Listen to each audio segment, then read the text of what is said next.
Welcome back to Ivy Unleashed. This is a solo episode with just me, Andrea, and I don't think I've ever been this nervous to record an episode. I first have to give a trigger warning because this episode is going to be about miscarriage. I'm going to be sharing the story from 2017 when I lost my third baby.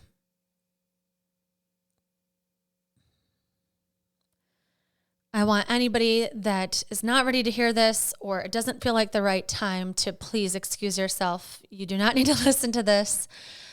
I've just really felt compelled and convicted to share this in case it could help someone. And so if this is not the right time for you to hear this or you just don't feel like you're in the right space too, I completely understand and feel free to turn this off. In 2017, when I found out I was pregnant for the third time, I had a 3-year-old and a 1-year-old. And Cora's my 3-year-old, Griffin's my 1-year-old, and Jocelyn and I felt like we were ready to start trying again for a third. In our mind, 3 was the number. He's from 3. I'm from a family of 3, and it really felt like this would be the completion of our family. And so I became pregnant January, February timeline, in the beginning of 2017. And we turned on the video, held the pregnancy test, waiting to see what it would say. And it said pregnant. And it's on camera. And we're so happy. We're looking at each other. We're so excited. I mean, there's just that feeling that I know. I am so blessed that I've been able to see that. I know a lot of you listening haven't been able to see that and either hope someday you'll get to see it or are still trying to see it or have given up the hope of seeing it. And so that alone makes me emotional because I know so many women have been on such a journey. Best friends of mine, family members of mine, neighbors of mine. I mean, women everywhere. We go through so much when it comes to fertility and family planning and our bodies and our hormones. It is unbelievable what we go through. And so the weight of even seeing that, the most positive word you're looking for and hoping for also comes with a big weight too of what is this going to mean? Is this baby going to be okay? Okay, what now? Okay, what's that timeline? There's so many questions that go through our mind. And so it's constantly this roller coaster of being elated and so happy and so grateful and then so scared. And then you just know things can go south. I already need to grab tissues. 1 second. Throughout my first 2 pregnancies, I always paid attention when I saw any information about miscarriage or I heard somebody had a miscarriage. And I just had this compassion and this feeling like I need to pay attention here. Like, how are people coping? What is helpful? What to say, what not to say? I think deep down I had this feeling that eventually someday that might be me or it might be someone really close to me. And so whenever I heard miscarriage, I was just like always paying attention. And when you're pregnant, and especially in the early stages, you're so worried because you're just in the dark. It's a mystery. Like, is everything okay? And I won't know for weeks. Like, I remember being pregnant with Cora and having a positive pregnancy test and calling the doctor and just like needing to talk to someone. Like, what do I do now? Like, what do I do? And they're like, yeah, we're not going to see you till 10 to 12 weeks. And I'm like, wait, I have to wait 6 to 8 more weeks just not knowing if everything's okay. Like, what? And during this time, people just don't even tell people you're pregnant. Like, what in the world? That just blew my mind. And that's just not who I am. Like, I'm a person that if I'm going through something, I talk about it. And so anytime I've ever been pregnant, I have always told people very early because I knew I'm going to need to talk to this. I'm going to need support if something goes south. I'm going to have to stop working. Like, I'm not going to work through this. I'm not going to pretend I'm okay. And so with each pregnancy, I told people sooner. So with this one, I probably waited a couple weeks, like week 6 or 7. And then I was just like, I just got to tell people I'm at work or people are asking me to have a cocktail. I'm like, I'm just going to be honest. And I told people I was pregnant. I feel like in the midst of that, you should experience the joy. Like, even if something does go south eventually, like, while it's good, feel it, embrace it. And I have had family members and friends that have lost babies, and they're like, I wish I would have celebrated more when I was pregnant, because eventually when it went south, like, I wish I would have celebrated that time because it was so special. And so I was telling coworkers, I was telling family members, and something in my gut knew something was off because I felt so good. And with Cora and Griffin, I felt so nauseous. Like, I felt hungover once 5 weeks hit. And I had an ultrasound scheduled at 9 weeks. And so from like 5 to 9 weeks, that whole month, I was like, gosh, this nausea is not setting in. Like, maybe I'm pregnant with twins. I got twins in my family. Would that make things different? I have each gender, so it's not a gender thing. I knew I was nauseous with both of them. It was like almost the same pregnancy with both of them. And something in my gut was just questioning. And all you can do is have faith. Like, there's nothing you can do but have faith and wait till your next appointment, which is just like baffling. So 9 weeks comes, ultrasound appointment is scheduled, and sitting in that waiting room, I just had this feeling, and I even said it to Justin. I was like, I just feel like something's off. Like, I don't know why. And he just is like, ignorance is bliss. He's like, what? No, we're not talking like that. We're not talking like that. And so kids are at daycare. At this time, my sister-in-law was living with us, which is important down the road here. But we get into the ultrasound room, and at 9 weeks, you do not need an internal ultrasound. Like, it's just external. And with the other 2 pregnancies, I had an ultrasound at 9 weeks, same time, a little bit earlier than some people because I do have twins in my family. And so they're like, yep, we'll get you in a little bit earlier. 9 weeks will work for us. So I get in there. I have the same tech that I had with Griffin. And she's super bubbly and talkative and gets so excited for you. And she's so sweet. And she starts doing the ultrasound, and she's quiet. And I'm looking at her, and my heart is racing. And Justin's, do. He's looking, trying to, he's all sciencey, so he likes to look at the ultrasounds. And she is really moving around. She is really having a hard time finding it. And it's like, it's early, so it's really little. And so sometimes it takes a little bit. And she's taking a long time. And she pauses, and she's like, you know what? I'm going to have you go to the bathroom, and we're going to do an internal ultrasound, which in my mind says something's wrong, because I knew exactly how far along I was. I had already been into the doctor's office, gave him a urine sample at exactly 5 weeks, and I knew that I should be 9 weeks. Like, based on the hormone level, based on the timing, I was like 9 weeks and 2 days to be exact. And I'm in the bathroom, and I'm like, I'm gonna go in there and get some bad news. Like, I'm gonna go in there and get some bad news, and I need to brace myself for this. And you can't. You can try to do all the things, but you just can't. So I get in there, and she does the internal ultrasound, and it's silent. And it was the longest silence of my life. And I'm just looking up like, this is it? Like, she's not finding anything. There should be a heartbeat. There should be a little ninja coming down the screen moving around. And nothing is happening. She stops the ultrasound. She turns everything off. And she says, all right, you two can go wait in the waiting room, and the doctor will see you in a little bit. Nothing else. And so she leaves the room, and I look at Justin, and I'm like, oh my God. And he's like, what? What? Like, clueless. He is so clueless what is going on, or he is a great actor. I'm like, Justin, something is seriously wrong. If everything was okay, she would have told us it was okay. You've been in here with me before. You know this is not how this goes.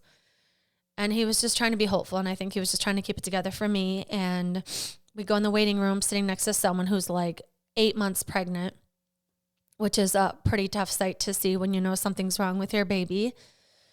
And then the medical assistant comes and gets me. She's like 7-8 months pregnant and walks me back and just silence and gets us into the room. And thankfully for me, this worked out really well for me. My doctor was very direct, very to the point, very much like not sugarcoating anything. She walks in, she sets down some paperwork, and she says, based off of your urine tests, your hormone levels, right now you should be about 9 weeks and maybe some change. This baby has no heartbeat. This baby is maybe 6 weeks along.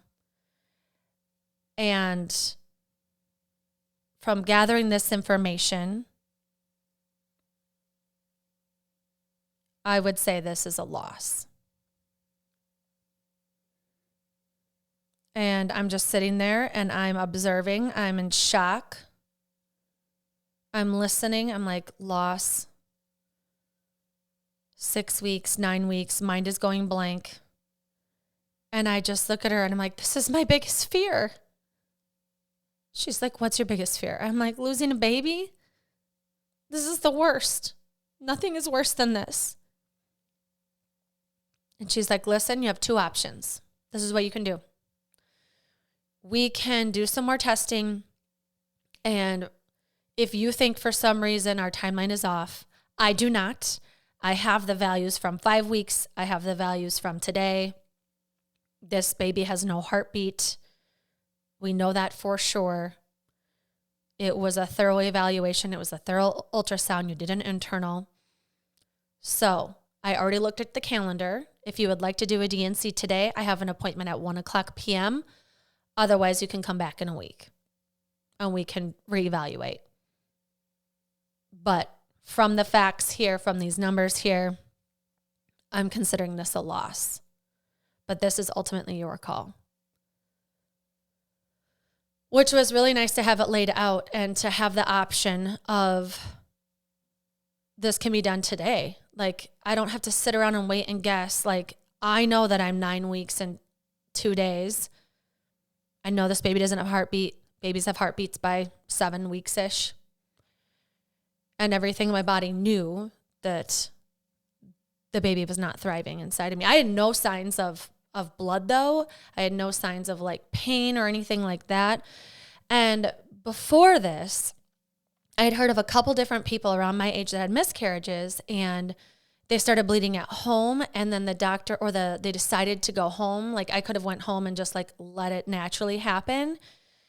And from those stories, it was horrific. It was so much blood. They never stopped bleeding, and then they never knew if everything was out. And so every time they went to the bathroom for the next couple weeks, they would bleed randomly. And so it was like they're constantly wondering, is this miscarriage over? Like, am I going to stop bleeding? Is it out? Am I safe? Like, what's still in there? And I was like, if I ever have a miscarriage, I definitely want a DNC. I want to make sure everything is out and that I can just start healing.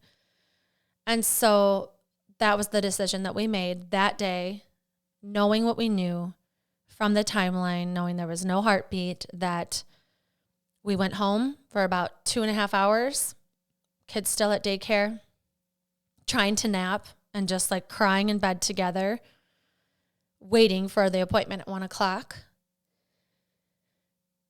And contacted my sister-in-law who was working and let her know what was going on. And she picked up the pieces at home. She picked up my kids. She's like, I got it. Like, you just worry about you. You two just worry about you. I got the kids. They won't know a thing. And so that's all we had to focus on, was getting me to the hospital and taking care of this horrific situation that I wouldn't wish upon anyone.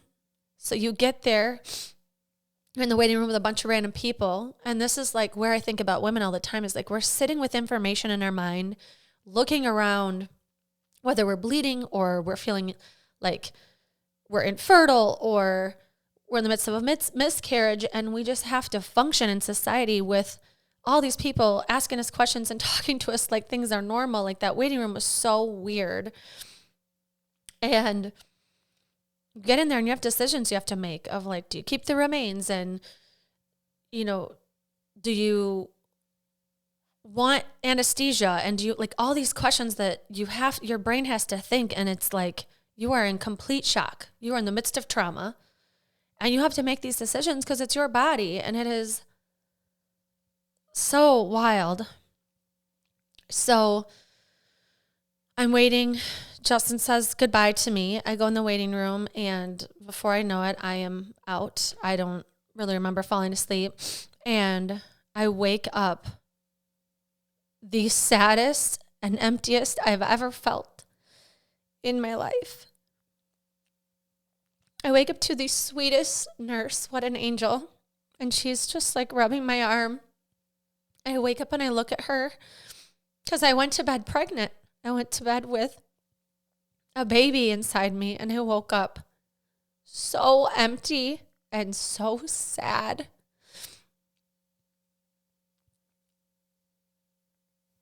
And she was like, "Oh, honey, you're so sad." And of course I was, but she was just like validating my feelings and being there for me. And she handed me this little keychain that had a little butterfly on it after a bit of hanging out with me. And she was like, "You're never alone. This baby will always be with you. Keep this with you. And anytime you see a butterfly, know that your baby is with you." And it was kind of weird in the moment because I didn't really know her. I was just so comforted by her being with me that I wasn't alone, because I felt so alone and so empty because I'm in this recovery room. And it was just like a feeling I can't describe, of feeling like in complete shock of the dreams and the hopes that I had 4 hours earlier, to just feeling so empty and so sad and completely in shock. So I had to hang out there for a bit, and then we got to go home. And by the time I got home and Justin got home, my sister-in-law had already made dinner for our kids and was playing with them and told them I had a tummy ache, so I had to go to the doctor and I needed to lay down when I get home. And we got to do their bedtime and put them in their cribs and toddler bed. And I was so happy I got to do that, because that was the gift, right? That is like, I have 2 healthy kids that I get to put in their beds that are going to wake up in the morning. And that was like the biggest gift of the day, is going home to them, going back to my life of like, okay, wow, that was horrific, but I have this, like I have them. And so the next day they went to school or daycare, and I just held their little blankies with me, and I had to tell people. I had to let people know what was going on, and nobody knew. I didn't say anything the day before. Like, I was just in the midst of going through it. I just wanted Alicia to know, and I wasn't ready to say anything. I didn't know what was going to happen. And I started just texting people because I didn't feel like I could talk about it yet. And so I texted my mom to call me, actually. I did tell my mom over the phone. But the rest of my friends, I just let them know, like, I want you to know what's going on with me. I'm not really ready to talk about it. Went in for the ultrasound, ended up having a DNC. And I'll give you a call when I'm ready to chat. And just got really sweet text messages back. Flowers in the mail, cards in the mail. My other sister-in-law, Christine, sent me a box of Kleenex and chocolates and a card that said, "This sucks." And I was like, what a nice gift. Because all I needed really was Kleenex and chocolate. And she wasn't trying to fix it. She wasn't trying to tell me this happened for a reason. She wasn't trying to tell me how to feel about it. She wasn't trying to give me hope for anything in the future. She was just saying, like, this sucks, and just seeing the moment for what it was, because it did suck. Part of it sucked. And my mom has never had a miscarriage, so she was like, oh, like she didn't know what to say, and she was so sad for me. And we just sat on the phone and cried, and that was also really great, just to cry with someone. And so work let me have time off. They were so understanding, so sweet. And I just got to have space to heal. And it's hard when you're in pain, you're bleeding, because I didn't know how long the healing process is. And it is well over a month of bleeding and shooting pains, which constantly reminds you, like, you're in the midst of like feeling okay. And then you get the shooting pain that reminds you that your baby's gone and what you've went through. And like the fact that you were out on a table in a surgical room, like, oh, just these thoughts. You're constantly reminded of them. And I had to figure out a way to be okay. I had to figure out a way to fill my cup back up and heal my body and heal my mind. And what really helped was getting outside. I couldn't walk fast. I couldn't run, but I could sit outside and I could get in the sunlight and I could pray and I could journal. And when I was ready, I could talk to friends, and those things really helped a lot. And it's just time. It's time of figuring out what you need and talking to people. And my support system was so great, constantly asking me, like, what do you need? What's helping you? What can we do? My friend Liz gave me a bracelet that said, nevertheless, she persisted. And so I put that on my wrist of just like, keep going. Like, you're still a mom and you're still someone that is important to take care of. And reminding myself I did nothing wrong, because in the midst of this, you know, I did have a family member ask me if I thought it was because I ran too much or exercised too much that I had a miscarriage, which is so hurtful to ever, like, people want to blame something. I think it's in our nature to have like a reason, a cause, and that is so hurtful. If I can give you any advice when someone's going through infertility, a miscarriage, is to just never try to blame something or find the answer. Like, you don't know the answer. And they don't need to feel any worse or have any blame for what happened. I wasn't even exercising during that time either, but it was just like so eye-opening. And I'm really grateful for the things that happened. I had someone like rub my belly and ask how the baby was. And it was like, I mean, that's what happens when you tell people too early. I hadn't seen her for a while. I came back to work. And so you have to do a bit more explaining when you tell people early. But I mean, the benefits outweighed it. I had people that could be there for me. And I had the support system needed to get through that time. I felt so held, and it's important. It's important to lean on your people and let them know, I'm having a really bad day. I'm having a really hard time. I cannot stop crying. Like, I need you to take my kids and go do something fun because I cannot stop crying. And you know, they did see me cry, and I swear Cora knew something was up. Like, she was so extra sweet and like cuddly with me. It's so crazy how intuitive they are. So the coming days after that, I mean, this was March 14th that I had my miscarriage, and my son's birthday is March 19th. He was turning 2. So within 5 days was his birthday. And even before that, we had a birthday party planned in Madison, which is 4 hours away. And so we canceled that and just had a little party at our house. And I look at pictures from that time because we took pictures with him and we were celebrating him. And then it was, you know, St. Patrick's Day, which is like a big day for us. And, you know, wanted to keep things normal. So we took the kids to the park and there's pictures. And I just like, I think about women in pictures and how I bet so many times we're just smiling through pain and smiling through these like hard things we're going through and showing up. Like, we have to still show up for our other kids and our celebrations and our families and work. And it's just a testament to our resiliency as women, what our bodies go through and what we hold in our hearts and in our brains. Any woman listening, whether you've even started this process about thinking about having kids, we hold so much. And I just think women are superheroes and so powerful. And I just want to send you love for what we have to go through in order to create a family and the hardships that happen. And I know so many people that are struggling right now, and I just want to send you my love and know that this looks so many different ways, and we still have to keep showing up, and it is not easy. And since then, right, this has been years now. This has been 7 years, and most of the time I'm fine. And most of the time I'm not sad about it. You know, I have another baby. Blair came the following Valentine's Day, and I wouldn't have her if I didn't go through this.